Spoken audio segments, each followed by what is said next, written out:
O governador eleito Rafael Fonteles, você sabe, está no meio de uma questão que envolve diálogo, que envolve entendimento, que envolve articulação para tentar evitar que uma ação do Tribunal de Justiça contra o Estado do Piauí resulte no pagamento de 7 bilhões de reais. Hoje, o próprio governador eleito falou a respeito do assunto, hein? Hoje, o governador eleito Rafael Fonteles falou a respeito do assunto. Elivaldo Barbosa. Elivaldo Barbosa. Está chegando aqui o Elivaldo Barbosa. Quero trazer informações sobre esse assunto. Elivaldo, boa tarde, Elivaldo. Seja bem-vindo. Olá, Joelson. Boa tarde. Boa tarde a você que nos acompanha nesta sexta-feira. A ação começou em 2003, 10 bilhões de reais. Seria um repasse que o Estado teria que fazer para o Tribunal de Justiça. Chegamos em 2022, às portas dos 20 anos dessa ação. Elivaldo, o que é que o governador eleito diz? Olha, o governador eleito participou ontem em Brasília de um evento relacionado à educação, promovido pela Unesco. Mas, claro, procurou acompanhar, sondar lá o ambiente dessa ação proposta com o aval do Tribunal de Justiça do Piauí, junto ao Supremo Tribunal Federal, agora sob a responsabilidade de relatar e decidir ou encaminhar a decisão do ministro André Mendonça. Ele afirmou agora há pouco, Joelson, lá no Tribunal de Contas do Estado, logo depois da cerimônia prestigiadíssima de posse de Kennedy Barros na presidência da Corte e em lugar que conclui o mandato a conselheira Lídia Martins. Ele afirmou com essas palavras: o Estado, o governo do Piauí, não deve absolutamente nada ao Tribunal de Justiça. Não deve nada? Absolutamente nada ao Tribunal de Justiça. Interessante que nesta mesma solenidade, na mesma mesa de honra, estava também o presidente do Tribunal de Justiça, o desembargador Ribamar Oliveira. Ribamar Oliveira não comenta o assunto. Não fala sobre o assunto, evita de toda forma. E disse mais, através da assessoria, que não vai se pronunciar publicamente sobre a ação. Elivaldo Barbosa, percebe-se aí uma certa tensão, então, posso dizer? Estremecimento. Um estremecimento. Estremecimento, desconforto. Isso existe, é notório. Lá mesmo, na mesa, houve um cumprimento cordial pela natureza do comportamento institucional, mas Ribamar Oliveira, o desembargador, sentou de um lado, Rafael Fonteles sentou do outro, coladinho no desembargador Erivan Lopes, que é o presidente do Tribunal Regional Eleitoral, que vai estar com ele hoje lá na diplomação. Ficaram ali coladinho também no desembargador do Tribunal Superior, do Tribunal do Trabalho, aqui, TRT 22, mas evitou assim, ficar ali colado no desembargador Oliveira. Ali o protocolo é que estabelece distribuiu lá as cadeiras, na distribuição das cadeiras ficam de um lado ou do outro. Do outro, tá? Uma questão protocolar. Agora, Elivaldo Barbosa, não foi intencional, mas um protocolo que define. Foi um protocolo que deu certo. Que deu certo. Agora, o senhor Elivaldo, pronto. Hoje à noite tem a posse, a diplomação de Rafael Fonteles. Isso. É possível que o presidente do tribunal seja convidado. Normal, ele é natural, esperado. Eu acho até que ele vai estar lá numa posição de destaque, eu imagino, né? Apesar de ser uma solenidade encaminhada pelo Tribunal Regional Eleitoral, mas naturalmente que o desembargador, o presidente do TJ vai participar, convidado que foi, a não ser que tenha aí alguma agenda que possibilite a presença do desembargador Ribamar Oliveira. Mas ele foi como foi hoje lá para a posse do presidente agora do Tribunal de Contas do Estado, o conselheiro Kennedy Barros. Muito bem, Elivaldo Barbosa. Daqui a pouco mais informações, mas eu quero te convidar para ver essa reportagem da Gorete, Elivaldo. Vamos lá. A compostagem transforma a matéria orgânica encontrada no lixo em adubo natural, que pode ser usado tanto na agricultura como nos jardins de casa, substituindo o uso de produtos químicos. E o primeiro passo para fazer uma compostagem começa dentro de casa. A repórter Gorete Santos explica para mim, para Elivaldo Barbosa e também para você que está em casa. Uma frutinha logo cedo faz bem à saúde e o que sobra dela pode fazer muito mais pelo bem-estar do planeta. O baldinho é o destino de cascas e restos de alimentos crus e cozidos, tudo intercalado com serragem. Isso evita aquele odor desagradável.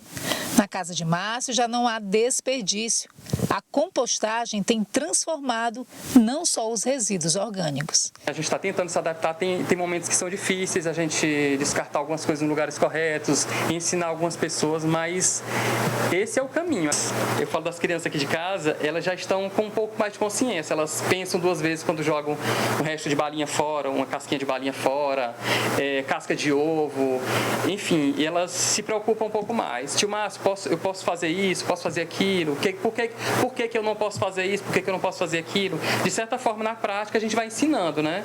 E eu tenho certeza que essas sementinhas que a gente vai plantando, a gente vai colher frutos maiores lá na frente, né? E eu já vi em um outro momento elas conversando com outras criancinhas sobre isso, então a gente vê que isso de forma inocente vai se espalhando. Aqui também podem ser descartados cascas de ovos, folhas e flores secas, palitos de dente e outras aparas de madeira, borra de café, incluindo o filtro, e até os saquinhos e folhas de chá, além de papel sem gordura. E quem poderia imaginar que o baldinho recolhido está cheio do que muita gente conhece como lixo? O tratamento dos resíduos é tão limpo que dispensa equipamento especial durante a coleta, realizada só 2 vezes ao mês. O material é coletado de residências e também de empresas. Logo que chega, é pesado e em seguida vai para essa composteira. Os resíduos recebem uma cobertura de folha seca, cedidas de graça pelas árvores do lugar. Para você ter uma ideia da importância desse trabalho, metade de todo o lixo que a gente produz em casa, na verdade, é resíduo orgânico, que pode vir para cá se transformar em adubo. Uma das primeiras etapas observadas é justamente o aquecimento, que é essencial para esse processo de decomposição. Não sei se dá para vocês observarem, mas eu estou sentindo aqui, ó, temperatura aumentando e pode chegar até 70 graus. O aumento da temperatura e o controle da umidade transformam essa tonelada de matéria orgânica em berço de micro-organismos. Daqui nascem fungos, bactérias, ácaros e grangujis, tão conhecidos os piauienses.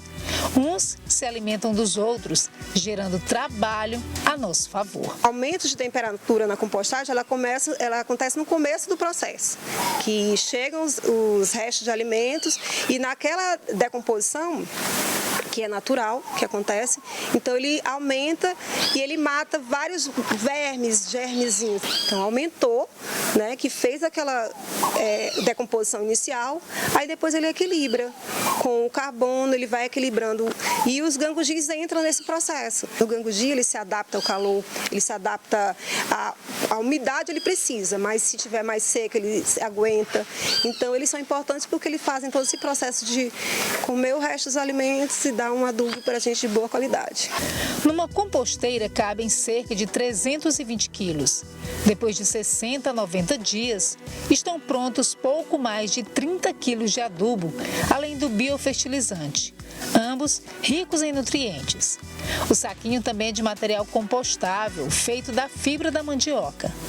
Lígia deixou o jornalismo e o direito para se dedicar ao caminho da reconstrução de um planeta habitável para as próximas gerações. A compostagem, ela emite minimamente os gases, então não é nem contabilizado, para ter ideia.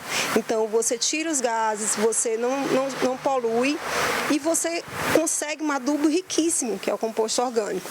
E esse composto, ele vai voltar para o solo e fazer o solo ficar rico novamente, para novos nutrientes, e você não precisa usar fertilizante. Então, essa dependência de fertilizante que a gente tem, a gente poderia tirar fazendo a compostagem, tanto em casa ou nas grandes cidades, a prefeitura encampando isso. Então, a compostagem ela é importante para isso, para cada pessoa fazer a sua parte e para as cidades se tornarem mais sustentáveis. Parte da riqueza natural gerada volta para o lar dos colaboradores. As plantinhas do Márcio agora crescem saudáveis como merecem.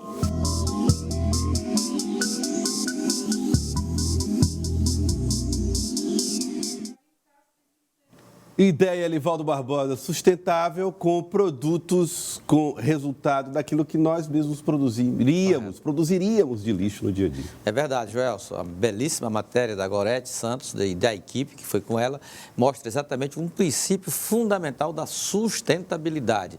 Você aproveitando os resíduos sólidos de natureza orgânica e transformando o que não é mais aproveitado em casa exatamente num insumo fundamental para o crescimento das plantas, para o desenvolvimento das plantas, sejam plantas ornamentais, como ela mostrou lá, mas também plantas que servem para alimentação humana e animal, para uma horta, por exemplo. Há hortas aqui que são as de condução agroecológica, que são tocadas à base de adubos obtidos da compostagem, ou seja, o adubo orgânico, isento de qualquer produto mineral. Então, é uma ideia muito interessante que precisava agora ser expandida através de uma política pública de nível municipal ou até mesmo estadual, através do Serviço de Assistência Técnica e Extensão Rural, para fazer chegar à agricultura familiar, por exemplo, essa opção de obtenção de fertilizantes naturais para adubar pequenas áreas, hortaliças, plantas ornamentais, enfim. E levando em conta esse princípio que eu diria, Joelson, é universal, a sustentabilidade. Muito bom, Elivaldo Barbosa, tem a Gorete Santos e toda a equipe que participaram com ela. Adriano Pernambuco esteve lá.